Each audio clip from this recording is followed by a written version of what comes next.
प्रमुख बातें जिनका विशेष ध्यान रखना पड़ता है। आप इन बातों को ध्यान रखेंगे तो आपको कोई भी दिक्कत नहीं होगी और बहुत आसान तरीके से आप डायरेक्ट टू इनडायरेक्ट बनाना सीख जाएंगे। हेलो दोस्तों, नमस्कार। कैसे हैं आप लोग? मैं आशा करता हूं आप लोग बहुत अच्छे, बहुत ही ज़्यादा बढ़िया और मस्त होंगे। आज हम आपको लेकर आए हैं रिपोर्टिंग, जिसे डायरेक्ट और इनडायरेक्ट स्पीच या डायरेक्ट एंड इनडायरेक्ट नरेशन भी कहते हैं। ठीक है, बहुत ही ज़्यादा दिक्कत होती है। जो आगामी परीक्षा आ रही है 12th की, हाई स्कूल की, जो बच्चे हैं उन्हें बहुत ही ज़्यादा दिक्कत होती है डायरेक्ट और इनडायरेक्ट में। ठीक है, तो हम आपको बहुत ही ज़्यादा सिंपल और बहुत ही ज़्यादा आसान भाषा में हम आपको आज डायरेक्ट और इनडायरेक्ट सिखाएंगे। तो चलिए शुरुआत करते हैं। रिपोर्टिंग, आप रिपोर्टिंग समझते हो? रिपोर्टिंग का मतलब होता है, आपने देखा होगा पत्रकार जो होता है रिपोर्टिंग करता है, उसे रिपोर्टर बोलते हैं जो रिपोर्टिंग करता है। तो कुछ कहना चाहता है, हम लोग उसको सुनते हैं। ठीक है, उसके बाद direct and indirect narration. Narration का मतलब होता है वर्णन करना, किसी चीज का वर्णन करना। तो डायरेक्ट इनडायरेक्ट नरेशन, तो पहले डायरेक्ट इनडायरेक्ट समझना है क्या ये, तो आपको समझाते हैं बहुत आसान भाषा में। देखो पहले डायरेक्ट समझिए। देखो डायरेक्ट क्या होता है? डायरेक्ट का मतलब होता है कोई भी जो सुनने वाला व्यक्ति होता है। जैसे सुनने वाला व्यक्ति कौन है? जैसे यहाँ पे सुनो, एक सीता है और एक गीता है। ठीक, सीता और गीता है। सीता ये है, ये सीता हो गई और ये गीता हो गई। सीता और गीता, सीता ने गीता से कहा, तो यहाँ पर सीता क्या है? जो गीता क्या? सुनने वाली है, सुनने वाली है। कोई भी व्यक्ति जो सुनने वाला है, वह जो स्पीकर होता है वक्ता के स्टेटमेंट को उनके ही शब्दों में या उनकी ही भाषा में अभिव्यक्त कर दे, उसे डायरेक्ट कहते हैं। जैसे यहाँ पर सीता ने कहा मैं बिजी हूं, सीता ने कहा मैं व्यस्त हूं, मैं व्यस्त हूं। अब यहाँ पर जो गीता है, गीता ने इसकी बात को सुना और गीता इसकी बात को रिपीट कर दे इसी की सेम। गीता ने कहा मैं व्यस्त हूं। वह स्थिति डायरेक्ट की होती है। जब कोई बात, अब इनकी बात डायरेक्ट हुई है, सीता की बात गीता से हुई, तो सिंपल सी बात है, यहाँ पर डायरेक्ट स्पीच है। डायरेक्ट स्पीच है। कहने का मतलब ये, जो हमारा ऑडियंस होता है, जो स्पीकर के कोई भी स्टेटमेंट को सुनता है और उस स्टेटमेंट को उसी के शब्द या उसी के भाषा में अभिव्यक्त करता है, तो वो क्या कहलाता है? डायरेक्ट स्पीच कहलाती है। ठीक है, उसके बाद इनडायरेक्ट स्पीच की बात करते हैं। इनडायरेक्ट स्पीच क्या होती है? इनडायरेक्ट स्पीच का मतलब ये होता है कि जो ऑडियंस होता है किसी भी स्पीकर की बात को सुनकर उसमें कोई अपनी बात मिक्स करके किसी तीसरे व्यक्ति को बताता है, वो इनडायरेक्ट स्पीच होती है। जैसे सीता ने कहा मैं व्यस्त हूं, अब यही बात इसने रीता को बताई। किसने? गीता ने सुनी और जाके रीता को बताई। किसकी बात? सीता की बात। तो इस स्थिति में ये क्या हो गई? इनडायरेक्ट स्पीच हो गई। जैसे अब गीता ने किससे कहा? गीता थी, इसने ये बात सुनकर किससे कहा? ये रीता से कहा। रीता से कहा कि सीता ने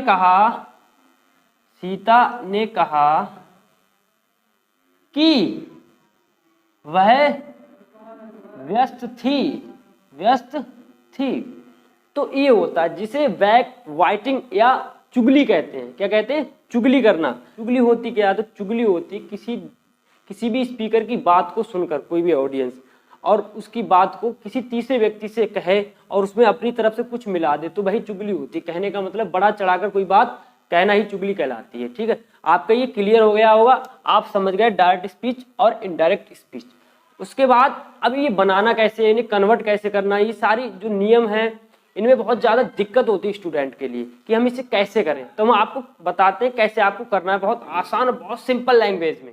जब डायरेक्ट वाक्य को इनडायरेक्ट बनाते हैं तो कुछ प्रमुख बातें जिनका विशेष ध्यान रखना पड़ता है। आप इन बातों को ध्यान रखेंगे तो आपको कोई भी दिक्कत नहीं होगी और बहुत आसान तरीके से आप डायरेक्ट टू इनडायरेक्ट बनाना सीख जाएंगे। तो चलिए समझिए, यहाँ पे लिखा है Mohan said I am not feeling well. Mohan ने कहा मैं अच्छा महसूस नहीं कर रहा हूँ। तो यहाँ पर आप समझिए, देखो क्या है जो मोहन ने कहा, ये क्या है, I am not feeling well, ये क्या है। आपको पहले ये समझना, ये है रिपोर्टिंग वर्ब, और ये है रिपोर्टेड स्पीच। क्या है? Reported speech. अब ये रिपोर्टिंग वर्ब क्या होती है, इसे रिपोर्टिंग क्लॉज भी कहते हैं, ठीक है। आप इस चीज को याद रखेंगे। तो रिपोर्टिंग वर्ब समझिए और रिपोर्टेड स्पीच समझिए। अगर वाक्य आपको इनडायरेक्ट सीखने है तो आपको ये दो बातें जरूर याद होनी चाहिए। आपको पता होना चाहिए टेंस में कि रिपोर्टिंग वर्ब क्या है, रिपोर्टेड स्पीच क्या है। तो देखो रिपोर्टिंग वर्ब होती क्या है।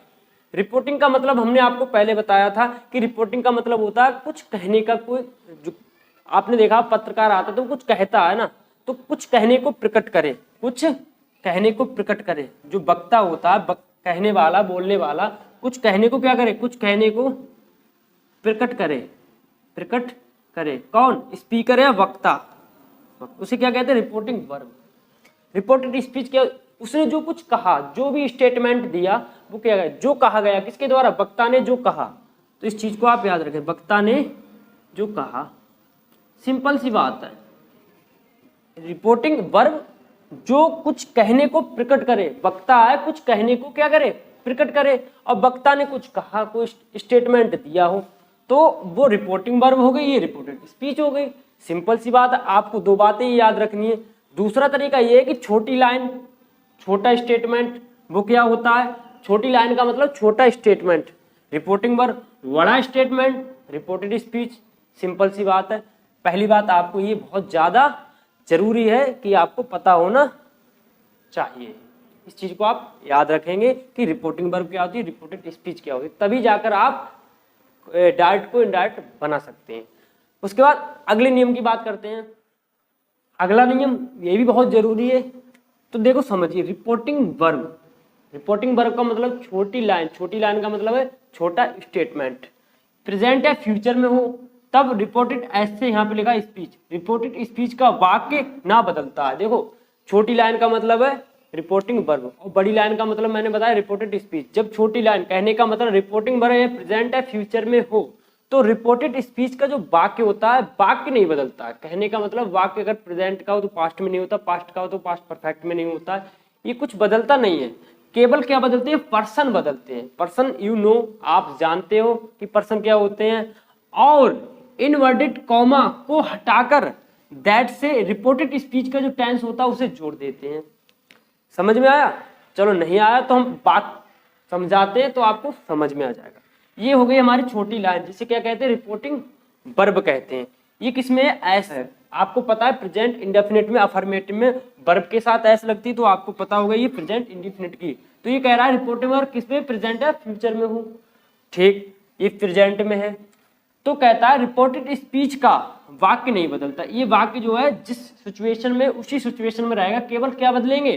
पर्सन बदलेंगे, और इनवर्टेड कॉमा को हटाकर दैट से यही वाक्य को जोड़ देंगे। तो देखिए ही सेज, तो ही सेज का क्या होता है? ही सेज ही रहेगा। क्या रहेगा? He says. Comma, inverted comma को हटाकर क्या लगाते हैं? दैट लगाया हमने।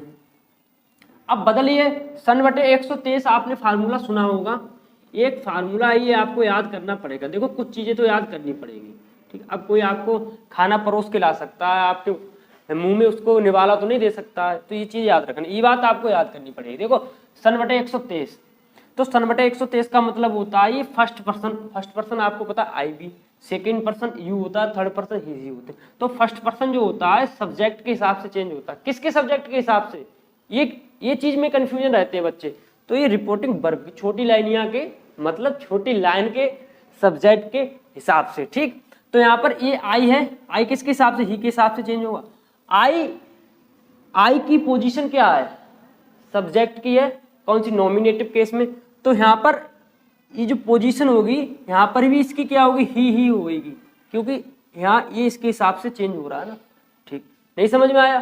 दोबारा समझाएंगे, ठीक है। यहाँ पर ये क्या है? Teach my brother. तो ही के साथ वर्ब में ये सिंपल प्रेजेंट का वाक्य है, अफर्मेटिव का, तो टीच के साथ क्या हो जाएगा? टीच हो जाएगा। क्या हो जाएगा? टीच। और माई, अब ये भी क्या है? ये पजेसिव है किसका? फर्स्ट पर्सन का। तो इसके साथ पजेसिव क्या होगा? हिज होगा। हिज और ब्रदर और फुल स्टॉप।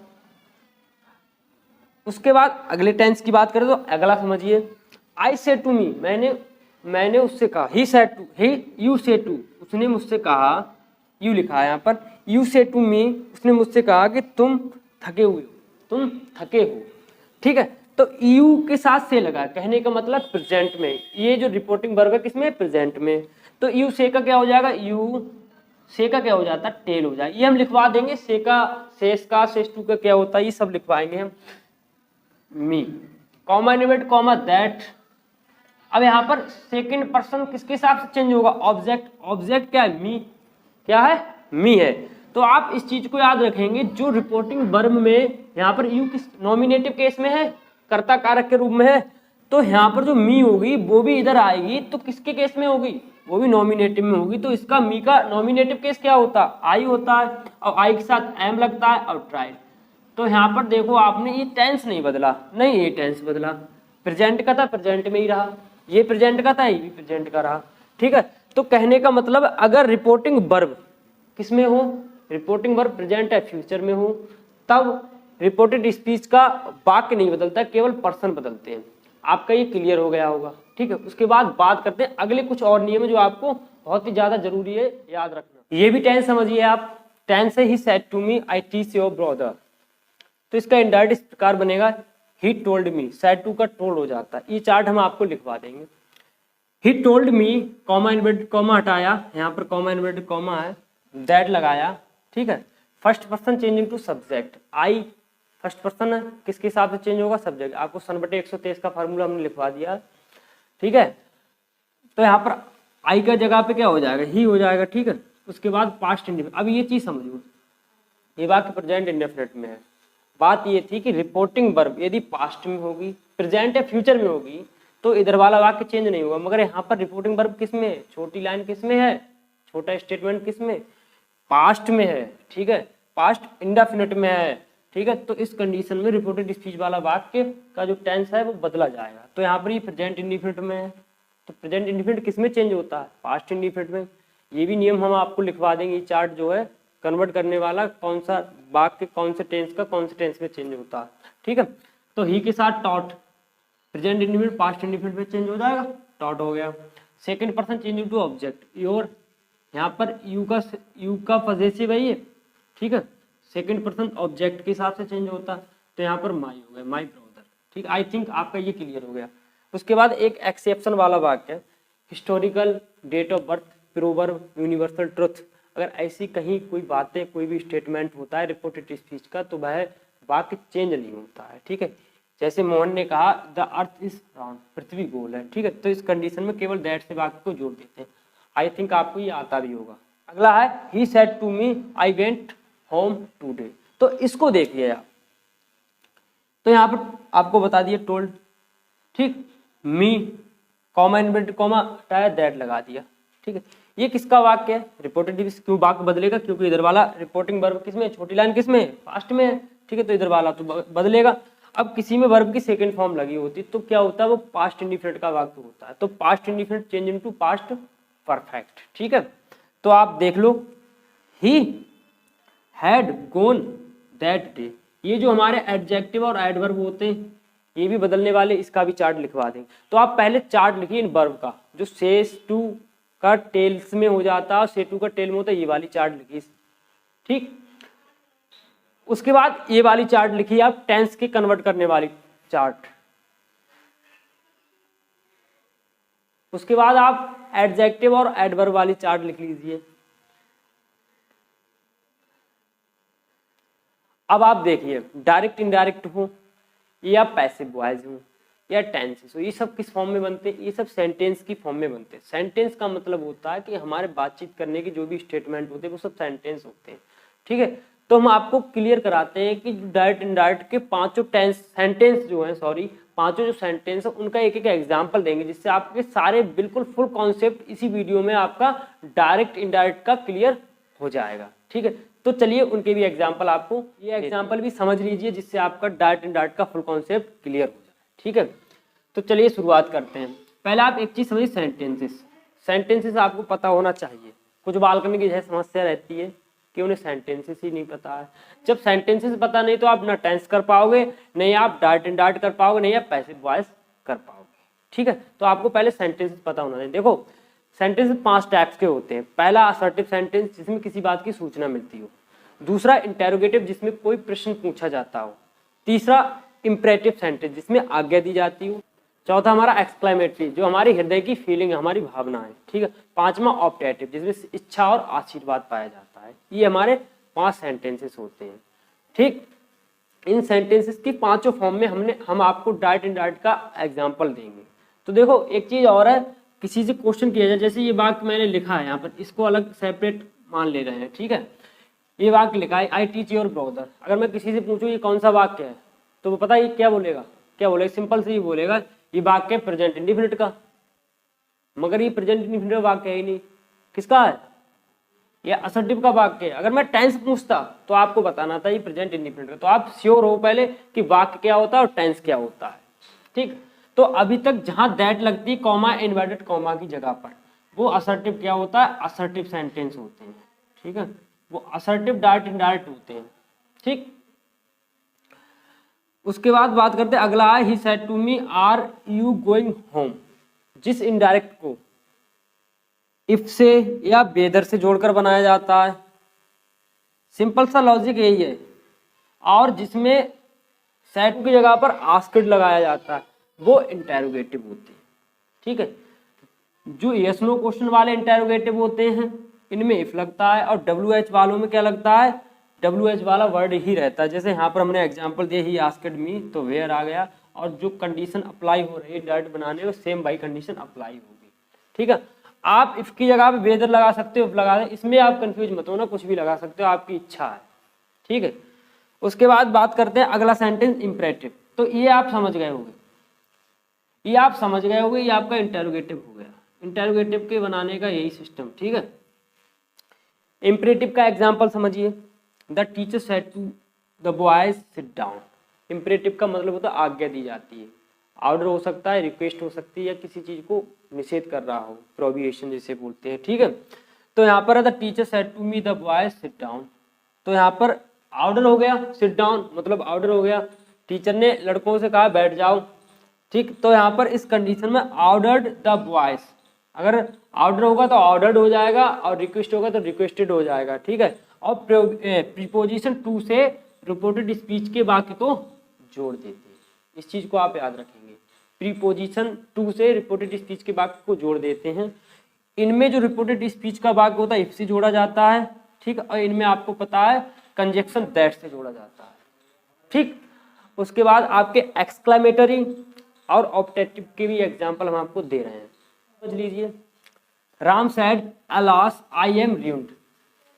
ये किसमें, ये रिपोर्टेड स्पीच जो है किसमें, ये एक्सक्लेमेटरी में है। तो एक्सक्लेमेटरी में ऐसी कंडीशन में क्या करते हैं, रिपोर्टिंग वर्ब जो है असर्टिव में बनाने के लिए हम exclaim with sorrow, exclaim with Joy, exclaim with sorrow जब लगाते हैं, जब इधर अलास हो हुर्रे हो तो जॉय लगाते हैं। ठीक है, और दैट के बाद दैट जोड़ते हैं इसमें, कॉमा इन्वर्टेड कॉमा की जगह पर दैट के बाद सेम जो कंडीशन अप्लाई होती है टेंस कन्वर्ट करने वाली वो लगा देते हैं। ठीक है, आपका ये क्लियर हो गया। उसके बाद इसकी बात करते हैं ऑप्टेटिव की। तो ऑप्टेटिव का क्या होता है, इसको भी समझ लीजिए। Ram said to me may you live long. Ram ने मुझसे कहा तुम दीर्घायु हो, उसकी यहाँ पर इच्छा है। तो ऐसे कंडीशन में क्या होता है, जो रिपोर्टिंग वर्ब होती है उसमें विशिड और पीरियड लगा देते हैं। ठीक है, अगर रिपोर्टेड स्पीच का वाक्य ऑप्टेटिव में हो तो रिपोर्टिंग वर्ब में विशिड या पीरियड लगा देते हैं। तो ये वाक्य देखो, Ram wished me that I might live long. अगला ये ऐसे भी बन सकता है, Ram wished me a live a long life. ठीक है, ए लॉन्ग लाइफ। तो हमने आपको डार्ट एंड डार्ट का पूरा जो कॉन्सेप्ट है वो क्लियर करा दिया है। अगर कोई मिस्टेक हो गई हो हमसे तो आप हमें कमेंट में ज़रूर बताएं। अगर आपको हमारी वीडियो अच्छी लगे तो उसे लाइक भी करें, शेयर भी करें और कमेंट भी करें। बहुत बहुत धन्यवाद।